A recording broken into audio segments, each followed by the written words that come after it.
Welcome to medicine अड्डा। आज की इस वीडियो में हम लोग बात करने वाले हैं हेट्राजेन 100 टैबलेट के बारे में। इन डिटेल इस वीडियो में हम लोग कवर करेंगे लाइक बेसिक इन्फॉर्मेशन, क्या इसका एमआरपी है, क्या पैकिंग है, क्या कंपनी है। उसके अलावा बात करेंगे कॉम्पोजिशन एंड यूजेस की, कि ये दवा को डॉक्टर किस मेडिकल कंडीशंस में हमें प्रिस्क्राइब करते हैं। साथ ही साथ वर्क मैकेनिज्म को समझने की कोशिश करेंगे कि ये दवा हमारे बॉडी में किस तरह से काम करता है। स्टैंडर्ड डोज की बात करेंगे, कुछ साइड इफ़ेक्ट्स की बात करेंगे, साथ ही साथ प्रिकॉशंस की बात करेंगे कि ये दवा लेने से पहले आपको किन किन बातों का ख्याल रखना है। उसके अलावा कुछ ऑल्टरनेटिव मेडिसिन की बात करेंगे। तो चलिए शुरू करते हैं आज का ये वीडियो। नाउ फर्स्ट स्लाइड में बात करें इसके बेसिक इन्फॉर्मेशन की, तो हेट्राजेन 100 mg आपको टैबलेट के फॉर्म में देखने को मिलता है। कंपनी की बात करें तो ये फाइजर का आता है। पैकिंग की अगर बात करें तो ये एक स्ट्रिप में आपको 30 गोली देखने को मिलता है। और एमआरपी की बात करें तो ये 53 रुपया 10 पैसा है पर 30 टैबलेट का, दिसंबर 2025 में। नेक्स्ट स्लाइड में बात करें कॉम्पोजिशन एंड यूजेस की, कि ये दवा डॉक्टर किस मेडिकल कंडीशंस में हमें प्रेस्क्राइब करते हैं। तो इसकी अगर कॉम्पोजिशन की बात करें तो इसमें डायएथाइल कार्बामाजिन 100 mg आपको देखने को मिलता है। ये एक एंटी हेलमिंथिक ग्रुप का दवा है। एंटी हेलमिंथिक कहने का मतलब है वो दवाएं जो परजीवियों पैरासाइट्स को मारने का काम करती हैं। ना बात करें इसके यूजेस की, कि डॉक्टर किस मेडिकल कंडीशंस में ये दवा हमें प्रिस्क्राइब करते हैं। तो हमारे बॉडी में जो पैरासाइट्स होता है, यानी कि जिसके कारण हमारे बॉडी में इन्फेक्शंस देखने को मिलता है, उसको ये ठीक करने के लिए, उसको ट्रीटमेंट करने के लिए ये दवा डॉक्टर प्रिस्क्राइब करते हैं। उसके अलावा फाइलेरिया के इलाज में भी इस दवा का डॉक्टर यूज़ करते हैं। फाइलेरिया एक तरह का मेडिकल कंडीशंस होता है जिसमें हमारा पैर बहुत ज़्यादा फूल जाता है, जिसे जनरली भाषा में हाथी पाँव भी कहते हैं। तो उस कंडीशंस में इस दवा का डॉक्टर यूज़ करते हैं। उसके अलावा ट्रॉपिकल पल्मोनरी एस्नोफिलिया, जिसमें हमारे फेफड़े में इन्फेक्शन हो जाता है, जिसके कारण हमें कफ हो जाता है, सर्दी खांसी हो जाता है, तो उसके ट्रीटमेंट में डॉक्टर इस दवा का यूज़ करते हैं। नेक्स्ट स्लाइड में बात करें वर्क मैकेनिज्म की, कि ये दवा हमारे बॉडी में किस तरह से काम करता है। तो देखो होता क्या है कि जैसे ही आप इस दवा को लेते हैं तो ये छोटे छोटे जो माइक्रोफैलेरिया होते हैं उनको ये पैरालाइज करता है, उनको लकवा करता है। और वो जिसके कारण क्या होता है कि वो माइक्रोफैलेरिया जो होते हैं, जो एक तरह का समझिए कि वो फैलेरिया जो पैरासाइट्स होता है, जो परजीवी होता है, उसका ये बहुत छोटा फॉर्म होता है, जो बहुत शुरुआती वो बच्चा टाइप का होता है। तो उसके बाद जब हमारे बॉडी में जो रोग प्रतिरोधक क्षमता है, जिसे इम्यूनिटी होता है, उसमें ये वाइट ब्लड सेल्स फिर अपने आप को एक्टिवेट करता है और वो माइक्रोफैलेरिया को ख़त्म करने का काम करता है। और जैसे ही ये एक बार ख़त्म हो जाते हैं, उस तरह से ये नया पैरासाइट्स भी बनने नहीं देता है, साथ ही साथ उसके ग्रोथ को भी रोक देता है, जिसके कारण धीरे धीरे जो इन्फेक्शन है वो कम होने लगता है।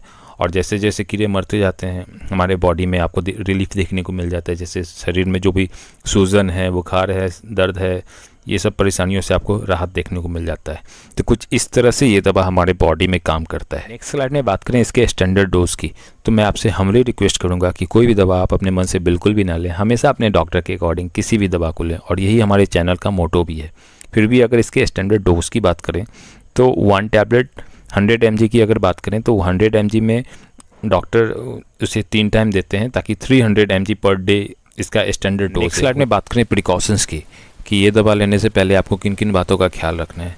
तो अगर आप ये दवा ले रहे हैं तो आपको शराब के सेवन से बचना चाहिए। उसके अलावा इस दवा को लेने के बाद आप ड्राइविंग ना करें तो बेहतर होगा, क्योंकि इस दवा को लेने के बाद आपको नींद और चक्कर आना देखने को मिल सकता है।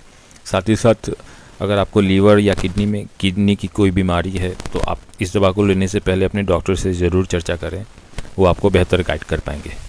नेक्स्ट स्लाइड में बात करें इसके साइड इफ़ेक्ट्स की, तो कुछ कॉमन साइड इफ़ेक्ट्स देखने को मिल जाते हैं, जैसे मितली आना, सिर दर्द, चक्कर आना, स्किन पे रैशेस वगैरह, खुजली वगैरह आपको देखने को मिल जाता है। साथ ही साथ हल्का बुखार भी आपको देखने को मिल जाता है। हालांकि ये 2 से 4 दिन में खुद ब खुद ठीक हो जाते हैं। अगर फिर भी ये कंटिन्यू करें तो आप इस दवा को रोककर अपने डॉक्टर से ज़रूर कंसल्ट करें। नेक्स्ट स्लाइड में बात करें कुछ इसके ऑल्टरनेटिव मेडिसिन की, तो एक बेनोसाइड फोर्ट है जो GSK का आता है, एक DC 100 है जो श्रीनिवास का है, एक योफिल 150 है जो फोर्टिस फार्मा का आता है। तो ये इसके 2-3 ऑल्टरनेटिव मेडिसिन ब्रांड है। बट अगेन कोई भी दवा चेंज करने से पहले अपने डॉक्टर से ज़रूर कंसल्ट करें। नाउ नेक्स्ट स्लाइड में बात करें इसकी कुछ कॉमन क्वेरी की, तो पहला क्वेश्चन है कि इस दवा का असर हमारे बॉडी में कितने देर में शुरू हो जाता है। तो जैसे ही आप इस दवा को लेते हैं, शुरुआत के 1 से 2 घंटे के अंदर ही आपको इस दवा का असर देखने को मिल जाता है। और इस दवा का एक टैबलेट की बात करें तो इसका पूरा असर आपको 6 से 8 घंटे तक देखने को मिल जाता है। नेक्स्ट क्वेश्चन है कि इस दवा का असर हमारे बॉडी में कितने देर तक रहता है। तो अराउंड 8 से 9 घंटा एक टैबलेट का आपको असर देखने को मिल जाता है। यहाँ पे एक बात मैं और ऐड करना चाहूँगा कि जैसे ही आप इस दवा को लेंगे, शुरुआत के 2 से 3 दिन के डोज में ही आपको इम्प्रूवमेंट देखने को मिल जाता है। लेकिन इसका ये मतलब नहीं है कि आप दवा को बिल्कुल बीच में ही रोक दें। आप अपने डॉक्टर के अकॉर्डिंग जो भी उन्होंने आपको कोर्स सजेस्ट किया है जिस भी स्टैंडर्ड डोज के साथ, आप उसको कंटिन्यू उसको पूरा करें। यहाँ पे कुछ और हेल्थ टिप्स की मैं बात करना चाहूँगा कि जैसे ही अगर आपको किसी तरह का पैरासाइटिक इन्फेक्शन है तो उस कंडीशंस में आपको बैलेंस डाइट लेना चाहिए और कोशिश करना चाहिए कि प्रोसेस्ड फूड से जितना बच सकें उतना बच सकें। उसके अलावा हमारे पेट के लिए, हमारे गट के लिए फाइबर का रोल बहुत ज़्यादा इंपॉर्टेंट होता है, जिससे से होता क्या है कि हमारे जो भी बॉडी में पैरासाइट्स हैं उसको ये साफ़ करने में मदद करता है। तो इसलिए अपने खाने में फाइबर युक्त जो भी खाद्य पदार्थ है, लाइक ओट्स है, कटहल का सब्ज़ी है, उन फल है, रेशेदार फल है, उन सब चीज़ों को अपने खाने में ऐड कर सकते हैं। उसके अलावा कद्दू के जो बीज हैं, लहसुन है, शहद है और पपीता, ये कुछ घरेलू नुस्खे हैं जो एंटी पैरासिटिक फूड की कैटेगरी में आते हैं।